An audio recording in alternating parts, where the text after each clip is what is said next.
Well, hey neighbors, welcome to the Shed Shop. In this edition of How To, we're going to continue with the Steel MS200T. This is going to be the final video of the reassembly. And in this video, we're going to go ahead and install our carburetor, the grommets that go with that, all the different little grommets and washers, and our air filters. We're going to install our shroud, our cover, our hot cold shield, these grommets, and our C1Q S32 carburetor, Zima, okay, that's been rebuilt in the previous video. And neighbors, I just want to tell you real quick, listen, stay encouraged. If you're working on something and you're getting frustrated because you can't figure out how it goes together, and you go on the internet and you can't find a damn video of a guy telling you exactly how to do it, and there's one little part that every video you watch doesn't have, stay encouraged. And if that's you right now, hey, just email chainsawredeemer@smallengineredemption@gmail.com or comment down below, and if I can help you with your job, I will, okay? I'm very busy, but I try to make very sure that every comment that my computer or phone actually shows me I have, that I respond to it the best I can. There are some comments in other languages. I haven't had a chance to sit down and highlight and translate everything because it's not making sense, but I will hopefully eventually for that neighbor on the Husqvarna 394. So neighbor, if you're watching this with subtitles in your language, I understand it looks like Lemelek or something. I'm so sorry. I know I said that wrong. It looks like a Filipino language. I forget what their language is called, but that's what it looks like, or something Malaysian. I just know it's an Asian language. And so, neighbor, I will try and understand what your comments say soon enough, okay? So, with that being said, neighbors, I'm looking at this, and I know I haven't done one of these in a very long time. And I'm thinking, what all do I have to contend with? The 192T, I think the carb and all the levers were very much harder for me to put together. On this one, I don't think they're going to be. I'm looking at this. I'm thinking the first things I need to do are get these in, okay? That needs to be back behind my carburetor before I can even put my carburetor in. If I can get my bag open. I'm sorry, I can't feel my fingers, so I can't feel when they're touching the flap. The tips of my fingers are difficult to feel sometimes. Okay, this one only goes one way. It's shaped to go only one way.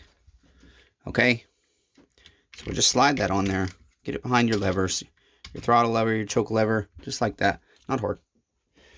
And this also is circular. Only goes in there one way. Oh, I don't like all the dust I see that's gotten down in there since I put this boot in. I don't love it.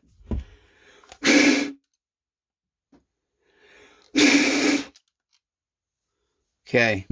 I don't love it. It is what it is. Okay, so that will go inside your boot. I just push down on one side and it flips right in there. Nice and easy. There those two are. Okay, our impulse hose is right there. It's hooked up. And I'm looking at this. Our intake boot seems a little misaligned. Did not notice that before. Okay. Sorry neighbors, I haven't had this grommet in yet.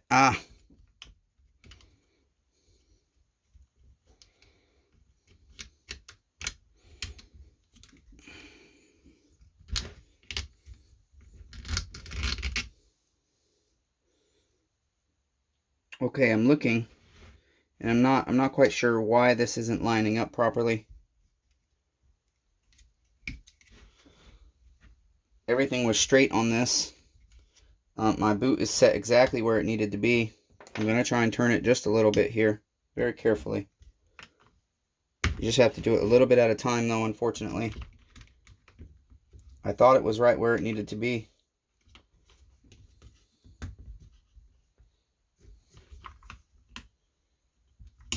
Okay, I think I got it. I think it was just slightly out of whack there. Not quite setting perfectly. Let me see here. Okay, there we go. There we go. All right. We don't want an air leak. It will seek, kill, and destroy our chainsaw. Okay, so put that in there. And now I'm looking and I'm thinking, boy, I've got this choke lever to contend with, this throttle lever to contend with, this choke lever to contend with, my tank vent I pulled out to get out of my way for a moment for my gas line, okay? So I've got that to contend with too. And then I'm thinking, boy, I should go ahead and probably I can reach up underneath and plug my fuel line in, but it might be easier to go ahead and just plug it in now. Let's see if it will stretch over my bolts. And it does, okay? It unplugs a little bit. Well, I pulled too far, neighbor, so sorry. Okay. Darn it, I thought that went on earlier. I was practicing with it to show you guys the best way. It does not. I thought it did.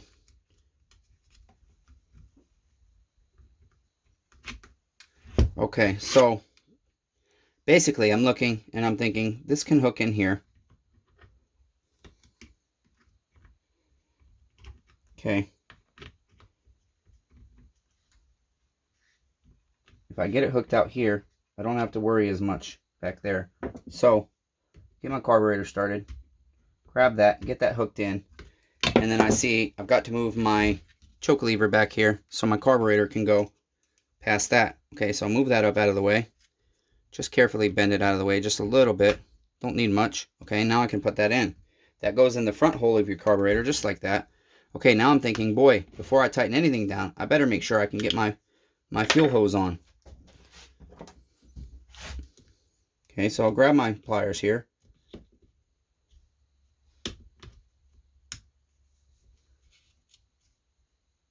And there we go. That goes up through the grommet, okay? It does sit inside your handle here. I'm sorry.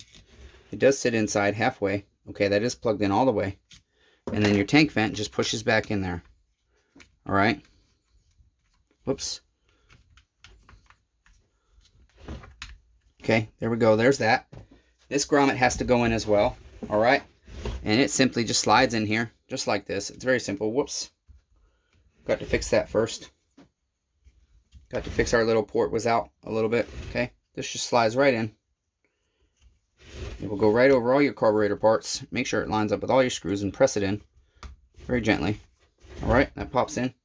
Now this, very important. I'm in Tennessee. It's hot. It's never damn cold, damn it. Okay? The only time the snowflake goes out like this, where this area for heat from your cylinder is able to go through that hole, is when it's freezing damn cold. Stop blowing your damn chainsaw up and causing your shitty condition to blow up your heart because of one little stupid thing, neighbors. So many of these come in blown up, and it's a saw that got overheated. And why did it get overheated? A lot of times I believe it's because the condition is not proper from the carburetor. It's too lean or too rich because there's all kinds of heat coming in here that doesn't need to be in there. And then the atmosphere and everything else, and somebody that doesn't know how to adjust a carburetor. So, damn it, this goes snowflake in. Okay? We don't need heat up here. It's hot in Tennessee. Okay? Understand? It's not hard, neighbors. It's a simple concept. All right? Screw that in. Some people even just throw that chit away. I'm surprised this one's still on this saw, honestly. Okay, and then next, I'm thinking, I've got to put this on. That's it. Right? Think so? Look at that. Okay, line that port up. Get that right.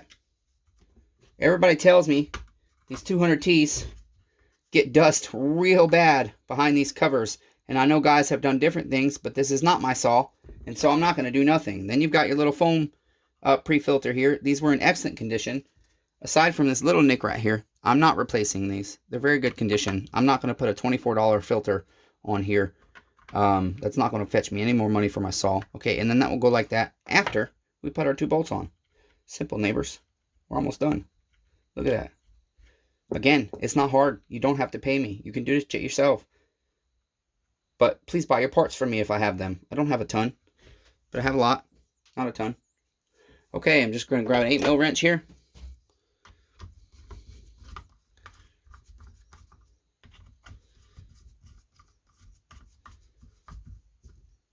Alright, for this saw, all I've got to do, the chain looks very good. It looks barely used, but I'm going to go ahead and touch it up on the grinder and just touch it up very gently to sharpen it. And then I'll be able to bar this up, and then I'll be able to do a Is It Redeemed video. This saw did run, but I only ran it for 30 seconds, long enough to take a short video for you guys, and that was it. I did fire it up while the guy was here, and it started, and I said, okay, good enough. Here we go. There goes your cover. Ba-boom, neighbors. There's our 200T. It's done. I don't know why it wasn't lining up. And this one is sticking a little bit. I'll have to work on that. It's not supposed to do that.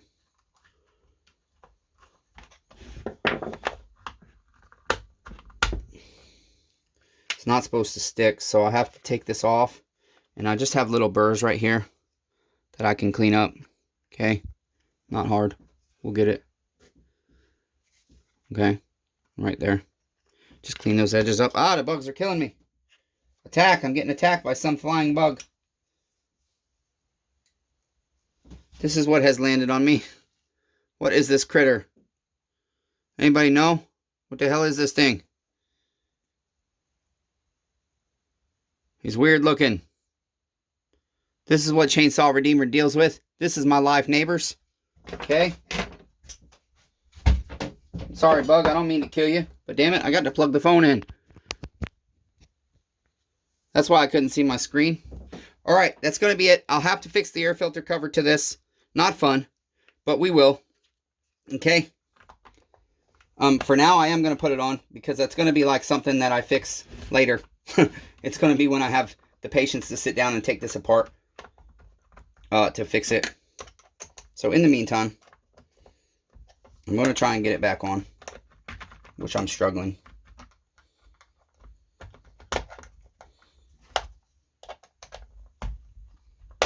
There we go. That's it, neighbors. That's all we had to do. All right. Let's get our sprocket cover just to set it over here for poops and giggles.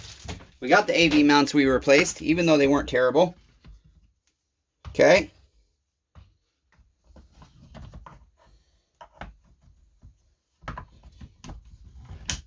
This saw is actually kind of sexy. It's just really clean. Really sexy, clean saw. Yep. I don't want to sell it. I want to keep it. Damn it. That's the problem, neighbors. I'm poor and I can't keep this saw that I want to keep. For the price I got this, I shouldn't have to sell it, but I do. So we will. It's for sale, neighbors. Okay. I'm sad. I'm also sad that I'm going to sell it for, yeah, anyways, neighbors. That's the MS200T. Until next time, be kind to one another. Everyone's facing a battle. Here's your MS200T. I believe I know whose saw this is already. But hey, just in case, if you want one, I might buy another one. And it'll go through the same process this one did, neighbors. And it's already a running saw that's coming from a tinkerer that says he rebuilt it. Okay, I'm checking our throttle. It works. One click. It clicks off. So the next thing I'll do is fuel this up. And then I'll hang it from a hook and wait until the sun comes up. Or until I get all this damn footage loaded. We'll decide. Okay, love all 8 billion of you, neighbors.